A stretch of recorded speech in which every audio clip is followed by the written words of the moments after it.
తెలంగాణ వ్యాప్తంగా త్వరలో చేపట్టనున్న మున్సిపల్ ఎన్నికల్లో మహిళా ఓటర్లే కీలకం కానున్నారు. మొత్తం ఓటర్ల సంఖ్యలో పురుషుల కన్నా మహిళా ఓటర్లు 1,17,317 మంది అధికంగా ఉన్నారు. ఆయా స్థానాల్లో పోటీ చేసే అభ్యర్థుల భవితవ్యాన్ని తేల్చడంలో వారి ఓట్లకు ప్రాధాన్యం నెలకొంది.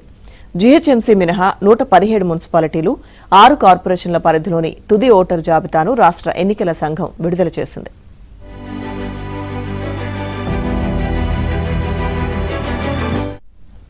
తెలంగాణ వ్యాప్తంగా త్వరలో చేపట్టనున్న మున్సిపల్ ఎన్నికల్లో మహిళా ఓటర్లే కీలకం కానున్నారు. మొత్తం ఓటర్ల సంఖ్యలో పురుషుల కన్నా మహిళా ఓటర్లు 1,17,317 మంది అధికంగా ఉన్నారు.